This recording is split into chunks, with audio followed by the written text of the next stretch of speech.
July 20, 1944, a P-47 Thunderbolt screams across German-occupied Poland at treetop level. The pilot inside has just become America's top fighter ace in Europe with 28 confirmed kills. He's days away from going home, but right now, he's making a decision that will haunt him for the rest of his life. His name is Gabby Gabreski, and this is the story of the man who survived 2 wars, a Nazi prison camp, and his own ambition to become the most legendary fighter pilot America has ever produced. Because what happened on that July morning wasn't just a crash.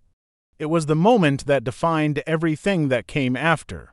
This is the story of a coal miner's son who could even speak English when he started school, but who would end up with more aerial victories than almost any American pilot in history. Francis Stanley Gabreski was born in 1919 in Oil City, Pennsylvania, to Polish immigrants who had come to America chasing the same dream as millions of others. His father worked in the oil fields, backbreaking labor that left him exhausted every night. Young Francis grew up in a Polish-speaking household, and when he showed up for his first day of school, he couldn't understand a word the teacher was saying.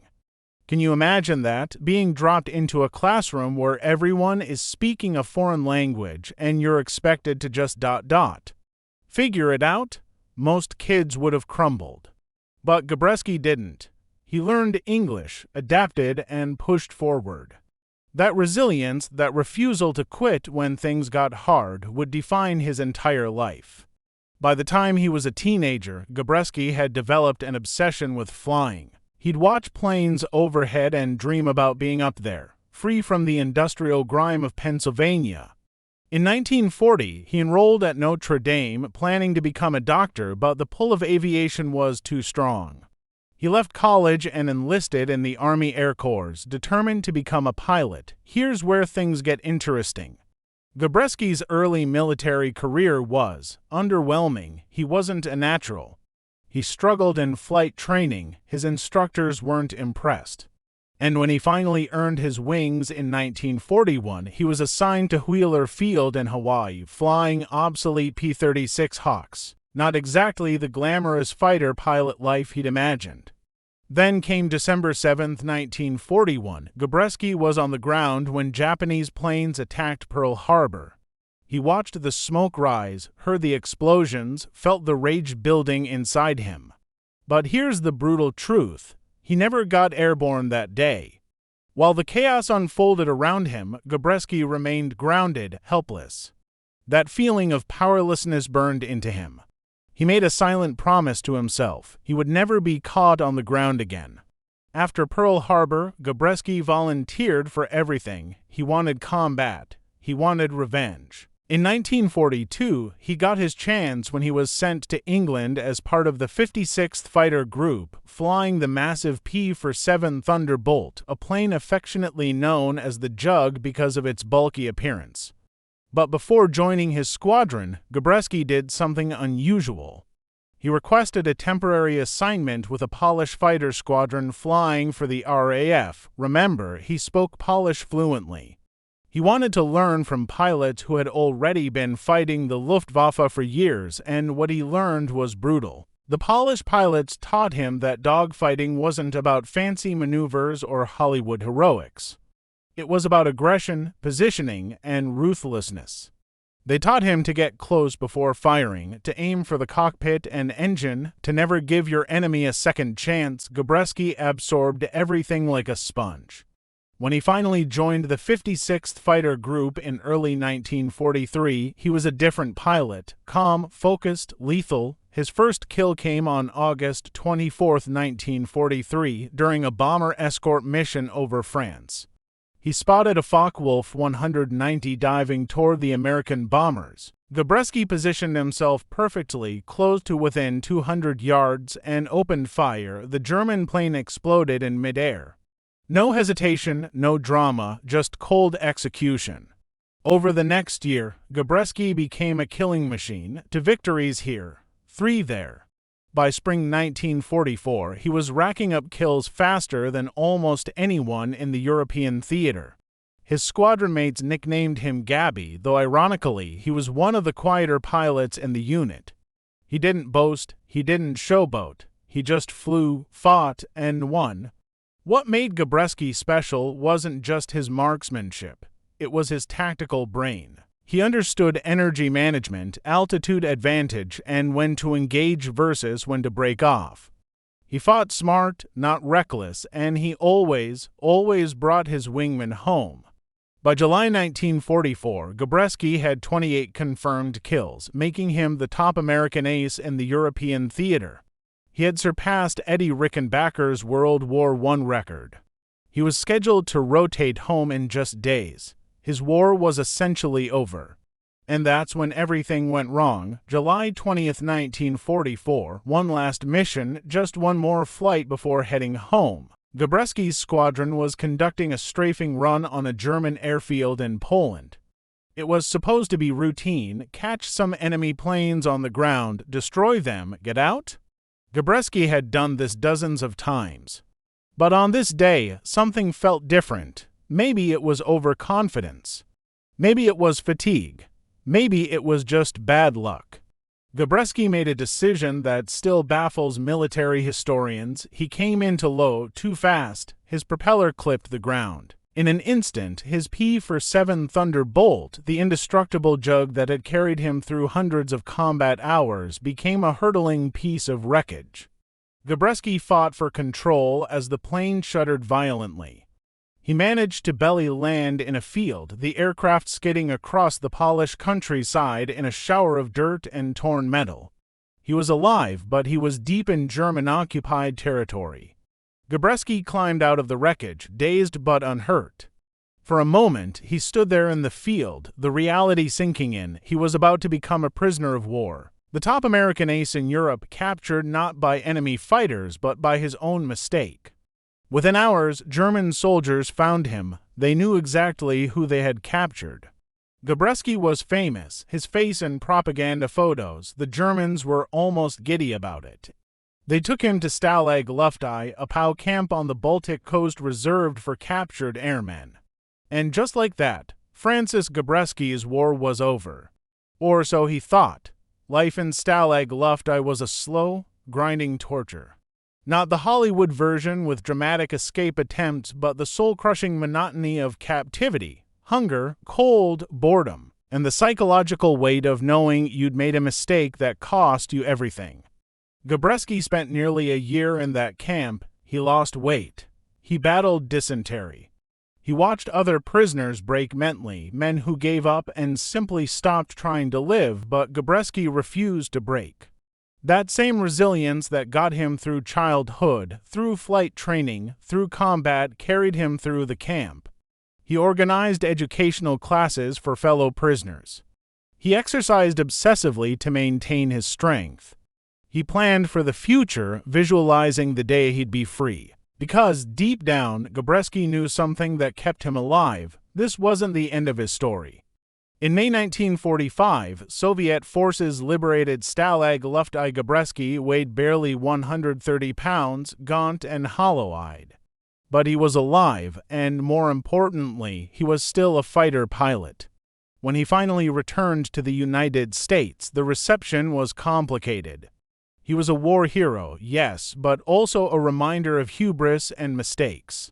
The press covered his return, but there was an underlying question nobody wanted to ask out loud. How does the top ace crash his own plane on a strafing run? Gabreski could have retired. He'd done his part. He'd earned his place in history, but that's not who he was. He stayed in the Air Force. The post-war years were strange for Gabreski. He was promoted, given desk jobs, recognized for his wartime service, but something was missing. He wasn't flying combat anymore. He wasn't in the fight. Then came June 25, 1950. North Korea invaded South Korea, and America was at war again. Gabreski was 30 years old now, practically ancient by fighter pilot standards. He had a wife and kids. He could have sat this one out, rested on his World War II laurels. But when the Air Force asked for experienced pilots to lead squadrons in Korea, Gabreski didn't hesitate. He volunteered immediately. In 1951, Gabreski took command of the 51st Fighter Interceptor Wing in Korea, flying the new F-86 Sabre against North Korean and Chinese MiG-15 fighters. This was a completely different war. Jet combat at 600 miles per hour, high-altitude dogfights, new tactics, new technology. And Gabreski was magnificent. He proved that his skills weren't limited to propeller-driven aircraft. He adapted to jets with the same calculated aggression that made him deadly in World War II. Between 1951 and 1952, Gabreski shot down 6.5 enemy aircraft in Korea, bringing his total career victory count to 34.5 confirmed kills across two wars. Think about that for a moment. This man fought in two completely different wars, in two completely different types of aircraft, a decade apart, and dominated both times. But here is what makes it even more remarkable. Gabreski wasn't just racking up personal kills in Korea. He was a leader now, a colonel responsible for an entire wing of pilots. He trained younger aviators, developed tactics, and created a culture of excellence in his unit.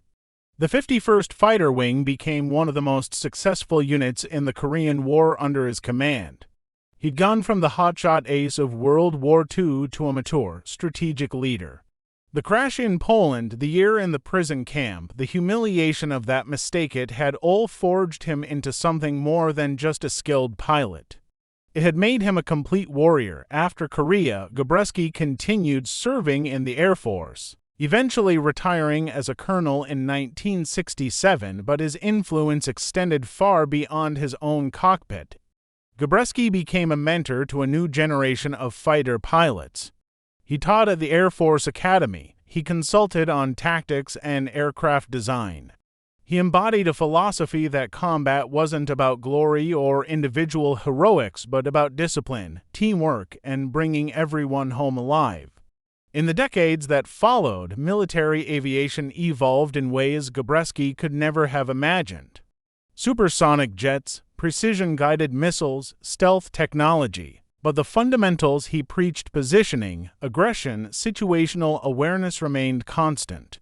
Modern fighter pilots still study his combat reports, still analyze his tactics. Gabreski lived to be 83 years old, passing away in 2002. By then, he'd witnessed nearly a century of aviation history, from fabric covered by planes to fighter jets that could break the sound barrier and beyond. But here is what's most striking about Francis Gabreski's legacy. It's not just about the kills. Yes, 34.5 confirmed victories across two wars is extraordinary. Yes, being America's top ace in Europe is legendary. But what really defines Gabreski is how he responded to failure. That crash in Poland could have ended him. It could have been the final chapter in his story, a cautionary tale about overconfidence. Instead, he turned it into fuel.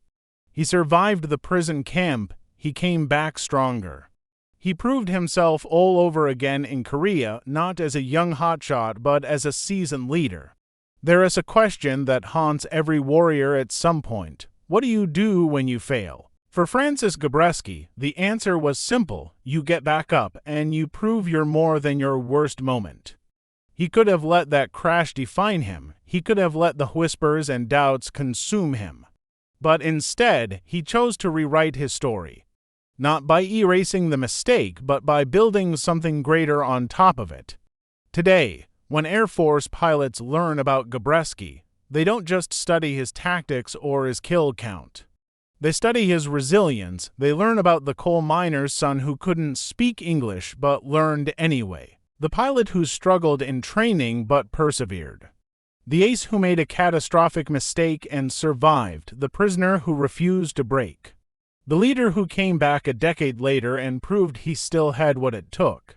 Francis Gabby Gabreski's story isn't just about being an ace.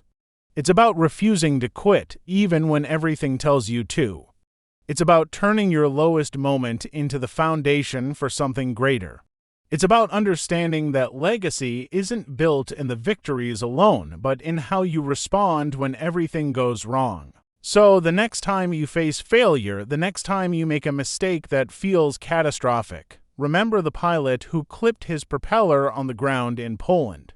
Remember that he didn't let that moment define him, he let it refine him. Because being a legend isn't about being perfect, it's about being unbreakable. And Francis Gabreski was unbreakable until the very end.